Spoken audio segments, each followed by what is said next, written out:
ನಿನ್ನೆ ವೀಕೆಂಡ್ ಅಲ್ಲಿ wild card contestants ಗೆ ಭರ್ಜರಿ ಕ್ಲಾಸ್ ಇತ್ತು ಕಿಚ್ಚ ಸುದೀಪ್ ಸರ್ ಕಡೆಯಿಂದ. ನಿನ್ನೆ ಎಪಿಸೋಡ್ ನೋಡಿದ್ಮೇಲೆ ತುಂಬಾನೇ ಸ್ಯಾಟಿಸ್ಫ್ಯಾಕ್ಷನ್ ಅನಿಸ್ತು. ಯಾಕಂದ್ರೆ ವೈಲ್ಡ್ ಕಾರ್ಡ್ ಆಗಿ ಬಂದಿರತಕ್ಕಂಥ ಕಂಟೆಸ್ಟೆಂಟ್ಸ್ ಗಳು ಎಸ್ಪೆಷಲಿ ರಜತ್ ಅವರು ತುಂಬಾನೇ ಟ್ರಿಗರ್ ಮಾಡ್ತಿದ್ರು ಅಂತ ನಾನು ಆಲ್ರೆಡಿ ಒಂದು ವಿಡಿಯೋ ಮಾಡಿ ಹಾಕಿದ್ದೆ.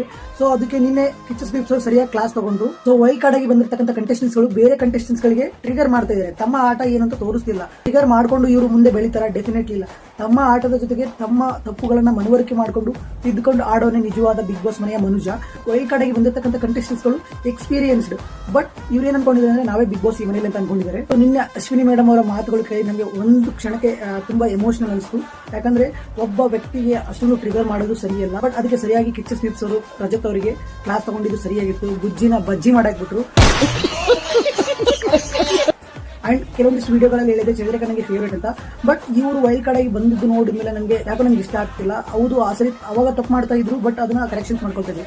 ಬಟ್ ಈ ಸರಿ ತಪ್ಪು ಮಾಡ್ತಾ ಇಲ್ಲ, ಬಟ್ ನಮ್ಮ ತಿಳುವಳಿಕೆಗೆ ತಕ್ಕಂತೆ ಇವರು ಎಲ್ಲದನ್ನೂ ಸರಿ ಅಂತ ಅನ್ಕೊಂಡಿದ್ದಾರೆ. ಸೊ ಅವರು ಇದರಿಂದ ನನಗೆ ಈ ಒಂದು ವೈಲ್ಡ್ ಕಾರ್ಡ್ ಆಗಿ ಬಂದಿರತಕ್ಕಂಥ ಕಂಟೆಸ್ಟೆಂಟ್ಸ್ ಗಳು ಇಷ್ಟ ಆಗ್ತಿಲ್ಲ.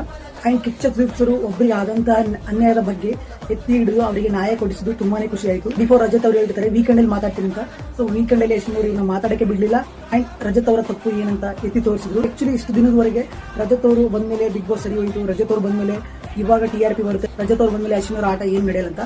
ಆಕ್ಚುಲಿ ಅಶ್ವಿನಿ ಅವರು ಇದ್ದಿದ್ರಿಂದ ರಜತ್ ಅವರ ಆಟ ಏನು ನಡೀತಿಲ್ಲ ಅಂತ ನಾನು ಹೇಳ್ತೀನಿ. ಅಂಡ್ ರಜತ್ ಅವರು ಆಕ್ಚುಲಿ TRP ಕಿಂಗ್ ಅಲ್ಲ, TRP ಕಿಂಗ್ ಗಿಲ್ಲಿ ಮತ್ತೆ TRP queen Ashwini. So one and only Bigg Boss season 12 ನ ಸಿಮಿಣ್ ಅಂತ ಹೇಳಿದ್ರೆ ಅದು ಅಶ್ವಿನಿ ಅವರು. ಸ್ಟಾರ್ಟಿಂಗ್ ಇಂದ ನೆಗೆಟಿವ್ ಇತ್ತು. ಸೊ ಬಿಗ್ ಬಾಸ್ ಮನೆಯಲ್ಲಿ ಒಬ್ರು ಹೀರೋ ಆಗ್ತಾರೆ ಅಂದ್ರೆ ಒಬ್ರು ವಿಲನ್ ಆಗ್ಲೇಬೇಕು. ಸೊ ಅದನ್ನ ಅವ್ರು ನೆರವೇರಿಸ್ಕೊಂಡು ಬಂದಿದ್ದಾರೆ. ಅವ್ರು ಇಲ್ದೇನೆ ಹೀರೋ ಇಲ್ಲ, ಹೀರೋ ಇಲ್ದೇನೆ ವಿಲನ್ ಇಲ್ಲ. ಸೊ ಇತ್ತೀಚಿನ ಮಟ್ಟದಲ್ಲಿ ನೋಡಿದಾಗ ತುಂಬಾ ಸೋಷಿಯಲ್ ಮೀಡಿಯಾದಲ್ಲಿ ಅಶ್ವಿನಿ ಪರನೇ ನಿಂತಿದ್ದಾರೆ. ಹಂಗೆ ಒಬ್ಬರ ಮೇಲೆ ಕೆಟ್ಟ ಅಭಿಪ್ರಾಯ ಬಂದಾಗ ಅದನ್ನು ತಿದ್ದುಕೊಂಡು ಮುಂದೆ ಹೋದಾಗ ಅವ್ರಿಗೂ ಕೂಡ ಜನ ಸಪೋರ್ಟ್ ಮಾಡ್ತಾರೆ ಅನ್ನೋದಕ್ಕೆ ನಿನ್ನೆ ಎಪಿಸೋಡ್ ಸಾಕ್ಷಿ. ಎಲ್ಲರ ಕನ್ನಡದ ಪ್ರೋಮೋದಲ್ಲಿ ಬರುವಂತಹ ಕಮೆಂಟ್ಗಳೇ ಸಾಕ್ಷಿ. ರಜತ್ ಅವರು ಮಾತಾಡೋದು ತುಂಬಾ ವರ್ಸ್ಟ್ ಅನ್ಸುತ್ತೆ.